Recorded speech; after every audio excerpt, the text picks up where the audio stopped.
এবার চোখ রাখছি বিলোনিয়ার দিকে। বিলোনিয়া থেকে খবর এসেছে গতকাল রাতে একটি অটো থেকে বিপুল পরিমাণে নেশা সামগ্রী বাজেয়াপ্ত করা হয়েছে।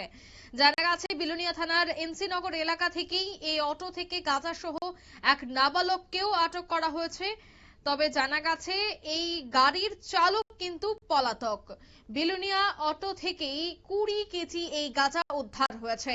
দক্ষিণ ত্রিপুরার বিলোনিয়ায় গোপন খবরের ভিত্তিতেই বড়সড় মাদক উদ্ধার অভিযান, যেখানে বিলোনিয়া থানার পুলিশের অভিযানে এনসি নগর এলাকা থেকে একটি অটো রিকশা থেকে প্রায় 20 কেজি 200 গ্রাম গাঁজা উদ্ধার হয়েছে। পুলিশ সূত্রে জানা গেছে বিলোনিয়া থানার ওসি সঞ্জিত সেনের নেতৃত্বে পুলিশের দল এই এলাকায় উৎপেতে বসে। সেই সময় টিআর 07B2990 নম্বরের কাঠালিয়া ভায়া সোনামুড়া রুটের একটি অটো রিকশাকে সন্দেহজনক মনে হয়ে থামানোর সংকেত দেওয়া হয়, কিন্তু পুলিশ দেখে অটো চালক পালানোর চেষ্টা করে। পরে পুলিশের ধাওয়া করলে চালক অটো ফেলে পালিয়ে যেতে সক্ষম হয়। অটোতে থাকা 15 বছর বয়সী নাবালক রাহুল দাসকে আটক করে পুলিশ।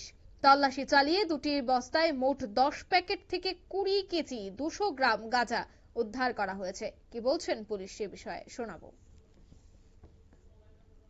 আমাদের কাছে একটা সিক্রেট ইনফরমেশন আছে যে বরপাতুরির দিক থেকে একটা অটো রিক্সা যার নাম্বার টিআর 07B2900 সন্দেহভাজন সেটা বিলুনিয়ার দিকে আসছে।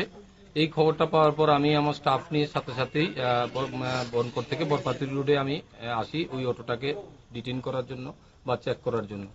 আমরা এখানে কদমতলা বাজারটা এইদিকে রোডে আসার পরে এটা আইসিনগর এই জায়গাতে বনকর থেকে আসার পর একটা অটো সাসপেক্টেড সেটাকে আমরা পাই, যে নাম্বারটা তাকে ডিটেইন করি।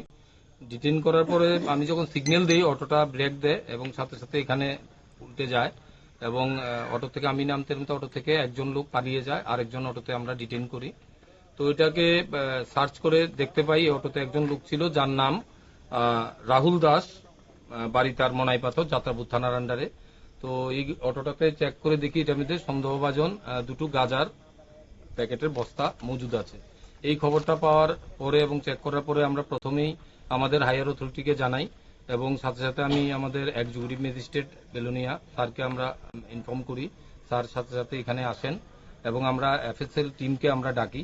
তো আমাদের পুরোটা প্রসেস করা এনডিপিএস আইন মতো পুরোটা প্রসেস করার পর আমরা যে প্যাকেটগুলো ছিল এগুলাকে আমরা ওয়েট করি এখানে ইন্ডিপেন্ডেন্ট উইটনেসের সামনে এবং এক্সিকিউটিভ ম্যাজিস্ট্রেটের সামনে। তো এখানে দুটো বস্তার মধ্যে মোট 20 প্যাকেট শুকনো গাঁজা আছে যার ওজন 20 কেজি 200 গ্রাম আমরা পাই।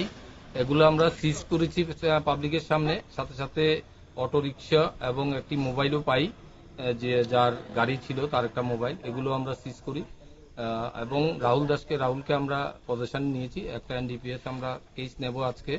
এবং আপনারা শুনলেন যে চালক পলাতক এবং পুলিশ ইতিমধ্যেই গ্রেফতার করেছে সেই নাবালককে। অন্যদিকে যে গাড়ির চালক সে কিন্তু পলাতক, তা তদন্তেও পুলিশ নেমেছে। তবে এই গাঁজা কোথায় নিয়ে যাওয়া হচ্ছিল, এই নেশার সামগ্রী কোথা থেকে এসেছে, পাচার বাণিজ্যে কোন চক্র যুক্ত রয়েছে, সবটাই কিন্তু অবশ্যই পুলিশি তদন্তের পরই বেরিয়ে আসা সম্ভব। নিয়ে নিচ্ছি ছোট্ট একটি বিজ্ঞাপন বিরতির সঙ্গে থাকুন।